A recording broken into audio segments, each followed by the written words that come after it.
Chesterfield to legally film the warehouse from a public space using his camera and drone. However, the depot manager objects and calls the police. When two officers arrive, they make statements that suggest they are policing feelings rather than upholding the law. Yes, making a video on Holder's food. For who? Social media. Somebody asked for this? Not really, no. So, why are you filming it? Is there any particular reason why you're doing it? Yeah, just social media. The depot manager walks outside, clearly frustrated, and asks the classic question, "Why are you filming?" BP Visits responds simply, "For social media." And that's where the problem begins, because from this point on, the depot manager assumes the worst instead of recognizing a basic fact. Filming in public is not a crime. Under UK law, there are no restrictions on filming from a public place. This includes footpaths, roads, and any land accessible to the public. Just put it up on social media. For who? For myself. For whose benefit? For my benefit. For what reason though? Because I enjoy doing these things. I make little videos on companies. Right, can I ask you not to be doing that then?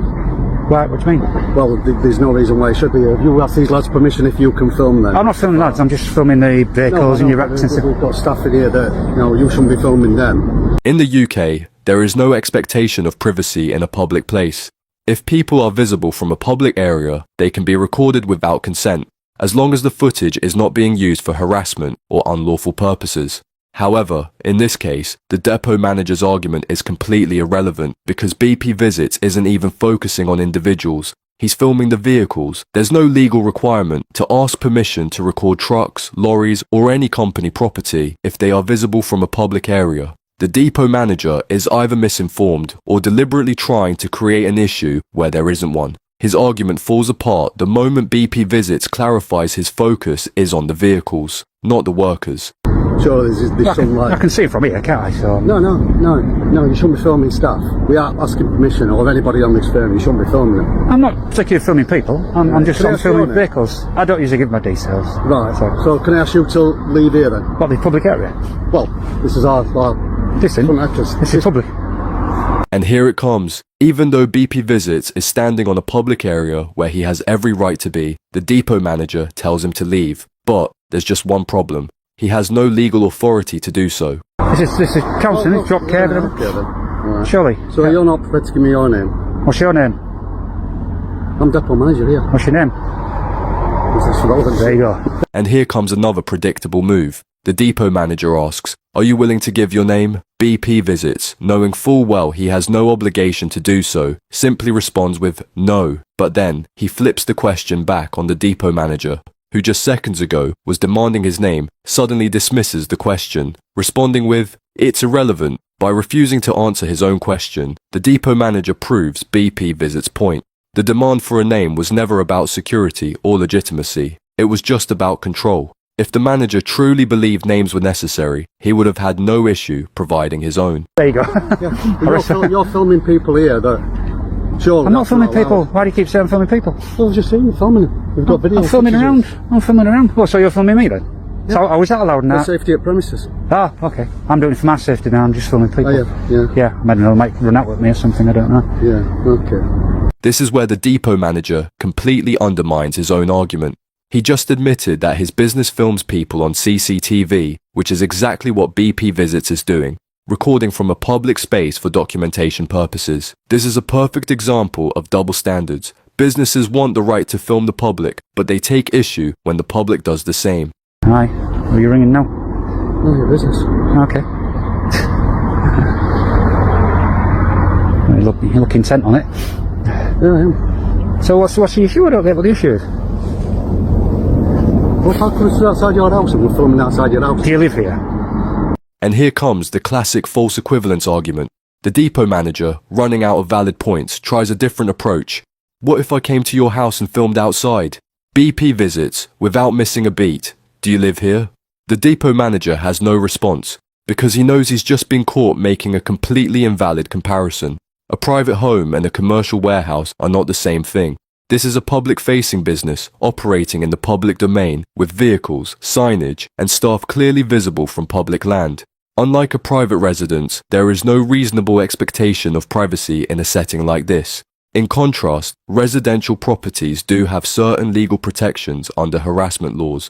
Protection from Harassment Act 1997, and privacy rights, Article 8 of the Human Rights Act 1998. However, businesses do not have these same protections when they operate in public view. Yeah, can I have a voice, please? Really? Get out of it. Well, you're not prepared to tell me anything, are you? So what crime are you reporting? What crime are you reporting? What crime? I'm suspiciously around our workplace. And just like that, the depot manager, unable to control the situation, takes it a step further, calling the police and claiming BP visits is... And this is where things go sideways fast. Instead of asking what's legal, the manager jumps straight to what makes me uncomfortable. That mindset right there, that's how perfectly lawful activity gets mislabeled as suspicious. Acting suspiciously outside the warehouse. But let's take a moment to unpack this. What exactly is suspicious? Filming in public is completely legal, and at no point has BP Visits done anything unlawful. Whether he's recording from a public footpath or legally flying a drone, nothing here warrants police involvement. Yet, instead of accepting this, the manager escalates the situation unnecessarily. Calling the police when no crime has been committed is a waste of taxpayer money and police resources. Officers should be responding to real crimes, not being used as a tool for businesses that don't like being recorded. The depot manager has now turned his own misunderstanding of the law into a police matter, all because he refuses to accept that the public has the right to record. All right. My name's Tom. Just come in. I had a couple of calls about you, I won't lie. All right, okay. Mainly about a male acting suspiciously, being quite aggressive. Aggressive? Aggressive No, and don't being think so. quite confrontational. The police finally arrive, and right away, the misrepresentation begins. The officers state that they were called out because of reports of a male acting suspiciously, being aggressive and confrontational. But let's be clear, none of that is true. At no point has BP Visits been aggressive or confrontational. All he has done is exercise his legal right to film in public and stand his ground when challenged. This is a classic example of exaggerating a situation to justify police involvement. Instead of simply telling the officers that someone was filming from a public space, the depot manager inflated the story to make it seem like there was a legitimate threat, when in reality, there wasn't. So that's why we've just come along Right. to have a chat with you, if that's okay.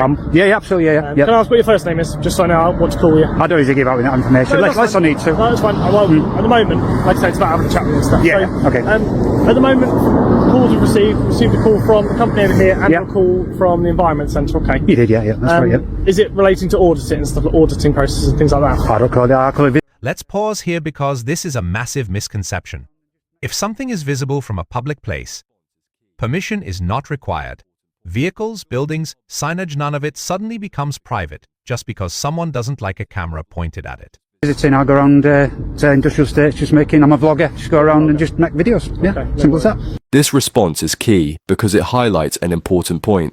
Filming in public doesn't need a label or justification. Whether someone calls it auditing, vlogging, or just visiting, the right to record in public remains the same. The law doesn't change based on terminology, yet officers often try to associate filming with auditing as a way to question motives. It doesn't matter what you call it, it's legal. And do that for commercial purposes or for personal? No, just personal, absolutely personal, yes. There's been reports of you flying a drone as well. Correct, yeah. Okay. Yep. In terms of that, do you know legislation about flying a drone and stuff?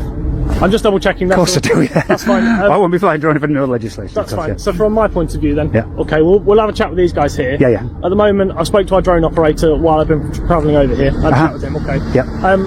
As far as he says, as long as you're not flying a drone within 50 metres or any person okay, Rubbish. or anything Well, like he's that. not a very good operator then, is he? No, exactly. Well, it's He's about- incorrect. That's incorrect. That's incorrect. Now the conversation shifts to the drone, one of the most common areas where misinformation gets thrown around. The officer confidently states that he has spoken with his drone operator, who supposedly told him that you can't fly within 50 meters of any person. This is yet another example of police misunderstanding or misrepresenting the law. The rules around drone usage in the UK are set by the Civil Aviation Authority under the Air Navigation Order 2016 and the UK Drone Code. The 50-meter rule only applies to drones in the specific or certified category, which are generally larger commercial drones. However, for drones in the open category, which includes most consumer drones weighing under 250 grams, such as the DJI Mini series, the restrictions are much more relaxed. He's wrong. Are you sure he's a drone? Using it for a personal use. Are you sure he's a drone operator? Rather than like a commercial use.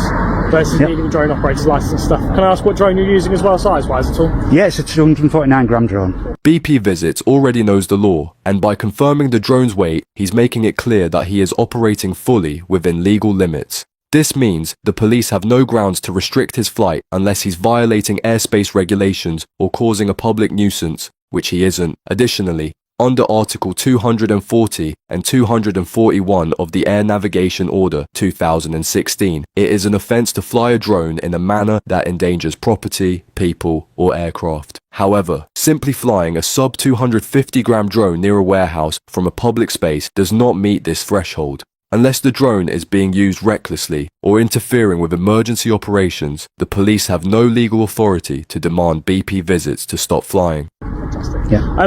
What I'll do then... and I've flown within 50 metres of people, I absolutely have, yeah. What's your plan, by the way, in terms of today then? Sorry, Sig. What's your plan in terms of today? Because I hope you don't mind. Yeah. It's causing a lot of issues and distress in the community around here, and you're causing a Absolute lot of rubbish, frustration. absolute rubbish. I've had more than one call when I've spoken. Well, you're not a feelings police, are you? I'm not a feelings police. So if I'm not breaking but any laws... Listen, I've spoken to people. Okay, now Yeah. I'll be really direct with you. Okay? Go for At it. the moment you're engaging with me, I'm happy with that. Yeah. If we keep getting calls and we keep having this pattern of behaviour in this area, okay, I'm going to have no choice to look at to deal with it either a public order offence or harassment. I don't think you can. Now, The officer is misrepresenting the law here, likely in an attempt to intimidate BP Visits into stopping his legal activity. Let's break it down. Public Order Act 1986, Section 5. This law covers causing harassment, alarm, or distress. However, for this to apply, BP Visits would need to be using threatening, abusive, or insulting words or behavior, which he hasn't. Simply filming and asserting his rights is not a criminal offence. Harassment, Protection from Harassment Act 1997. Harassment is defined as a course of conduct, 2 or more incidents, that causes alarm or distress to an individual. But here's the key point. He is not engaging in repeated conduct against the same person. He is simply filming from a public space. For the police to lawfully pursue a harassment charge, they would need actual evidence that his behaviour was deliberately targeted and causing distress, which isn't the case. What this really sounds like is an attempt to shut down lawful activity by making baseless threats. Officers should be upholding the law, not stretching it to try and discourage someone from exercising their legal rights. And unless the police can prove that a genuine offence has taken place, this is nothing more than an intimidation tactic. I don't think you can. At the moment, You can't do that. Section 50 of the Police Reform Act, I can request your name and details. No, you can't. Now, if you've been involved in antisocial behaviour, now please read I haven't been antisocial behaviour. At the moment. Define antisocial You're behaviour. engaging with me. Now the officer tries to escalate things further by bringing up Section 50 of the Police Reform Act 2002, stating that he can demand BP Visits' name and details if he's been involved in antisocial behaviour. This is a common police tactic, throwing around Section 50 in an attempt to pressure people into giving their details when no offence has actually been committed. But BP Visits knows his rights, and by asking the officer to define antisocial behaviour, he's exposing the fact that the officer has no valid grounds to use this power. Yes? And I'm happy to give you words of advice. Just say the communities around here are getting really frustrated. I think that's But you're not the feelings police, man. I'm not breaking any laws. I've spoken to lots of people and they're telling me they're frustrated. But I'm not breaking any laws. No, but they're allowed to You feel don't frustrated police at their your behaviour. feelings. You don't police their feelings. Don't police their feelings. Well, you are doing. You're out here because people got feelings. We've had multiple calls, haven't we? Police officers are there to enforce laws, not manage public emotions. The fact that some individuals feel frustrated or uncomfortable does not turn a legal activity into an offence. Filming in public is not illegal. Public frustration does not create a criminal act. The police are required to act lawfully, not based on subjective complaints.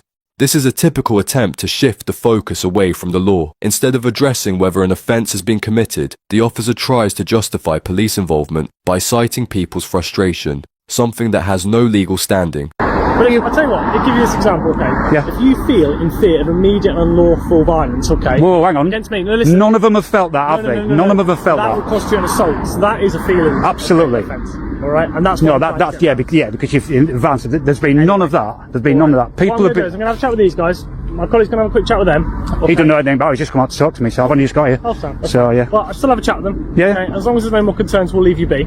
Yep. All right? But you appreciate if we keep getting numerous calls. No, I don't we're gonna have appreciate. to take a different. I we're do gonna not have to take a appreciate. different I approach. do not appreciate that. No.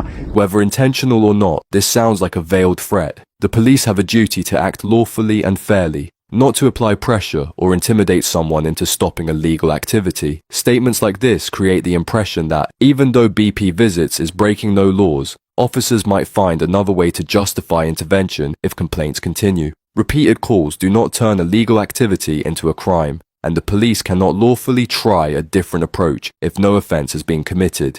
Under the Police Code of Ethics, officers are required to act with integrity and must not abuse their authority to pressure or intimidate individuals who are acting within the law. Because I am going round as a vlogger, Yep. using a camera, Yep. that's all I'm doing. Yep. You're now going to police feelings and try an ASBO, right, which is nothing to do with that. An ASBO is one, if I keep coming back and annoying him, that's an ASBO, isn't it? Well, I think we're going to have to agree to disagree on I that. think you'll have to be very careful before you do that, because I will take a civil claim against you if you do. ASBOs, antisocial behaviour orders, were replaced in 2014 by criminal behaviour orders, CBOs, and civil injunctions under the Antisocial Behaviour, Crime and Policing Act 2014. These powers are meant to tackle persistent harassment, alarm, or distress, none of which applies to someone lawfully filming from a public space. BP visits, warning about a civil claim is completely justified. If the police attempt to impose restrictions without legal grounds, he could take action under tort law, citing misfeasance in public office, breach of human rights, Article 10, freedom of expression, or wrongful interference with lawful activity. You know what I mean?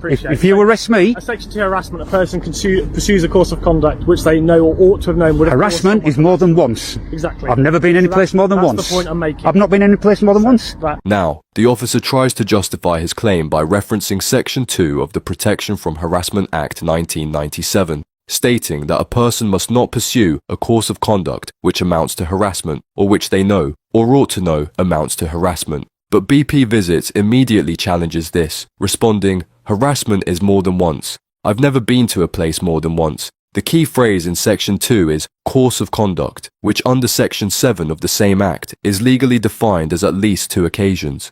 This means that a one-time visit and filming session cannot, by law, constitute harassment, no matter how much someone dislikes it. By misusing this law, the officer is either misinformed or deliberately stretching its meaning to justify intervention. I'm going to have a chat with these guys, okay, and I'll leave you in peace. My colleagues Yep. have a quick chat with them. Yeah, yeah. Like I say, I've got on with you. I'm not trying to be an idiot with you. Yeah, that's fine, that's fine. If you have any issues, please let them know. By all means, if you want to make a complaint, you know how to. No, you'll be fine, you'll be fine. If you go too far, then obviously, yeah, we will. but But, I'm but I've got explaining videos. So if you go over there, I mean, it got a little bit hated, Yeah. but only because the guy was hitting heated on me, because he said I'd been videoing his employees, right? Now, I've got video, I've got everything like I'm recording this, it's all on video. So if before you make a I'm decision. recording this as well, and I've got it on cameras as well. Yeah. Officers are required to inform individuals at the earliest opportunity when they are recording. But in this case, the officer only mentions it after the conversation has been going on for some time. To his credit, he does apologise for not informing BP Visits sooner, but that doesn't change the fact that he should have done it from the start. Apologies for not telling So you. please, before you make a decision to arrest, please come and watch I'm my not video. suggesting that at the moment. I've had it once already with West Yorkshire Police. They came straight from arrest because a false allegation from another guy. That at the moment. No, but I'm saying if you come back and say that guy said you was In terms aggressive, of pursuing a course of conduct, Yep. that's where I think we'd be going on the lines of, and I don't want Yeah. to get that far. but please come and see me. We can have a look at the evidence. You're allowed to do your thing. It's Thank a you. public footpath. Yeah, yeah. You're allowed to film. Like I say, you're allowed to walk down with the Yep. camera on your film on. That's not a problem. Yep, Okay. exactly. So, well, my colleague will chat with them. I'll have a quick chat with this guy. Okay. And then hopefully we'll leave you in peace in a short while. Right, okay. And with that, the officers walk away, bringing this encounter to an end. But let's take a moment to reflect on what just happened and the biggest mistakes made during this interaction. From the very start, this entire situation was unnecessary. BP Visits was simply exercising his legal right to film in public, yet the depot manager falsely reported him as suspicious, escalating a non-issue into a police matter. When the officers arrived, instead of immediately recognizing that no offence had been committed, they entertained the complaint, questioned BP Visits' lawful activity, and even attempted to pressure him for his details under Section 50 of the Police Reform Act, without any legal justification. Then, we saw the veiled threats, the officer suggesting they might take a different approach if more calls came in, despite knowing full well that repeated complaints do not turn a legal activity into a crime. There was also a complete misunderstanding of drone laws, with the officer relying on false information from an unnamed drone operator, and failing to acknowledge that sub 250-gram drones are legally allowed to fly in these circumstances. This encounter perfectly illustrates the problems with policing today. Officers responding to people's feelings instead of the law, misusing legal powers, and failing to educate the public on their rights. If the police had handled this properly, they would have simply told the warehouse depot manager he's not breaking the law and left. Instead, they attempted to intimidate someone doing absolutely nothing wrong. And this is exactly why these videos matter, because police accountability is crucial. Officers must be held to the law, not their personal opinions or the complaints of misinformed businesses. That's a wrap for today's video. If you enjoyed this episode, be sure to like, comment, and subscribe. It really helps me continue with my independent coverage. Also, don't forget to check out BP Visit's channel, linked in the description, and show him some love. Thanks for watching. This was Rate the Audit, and I'll catch you in the next one.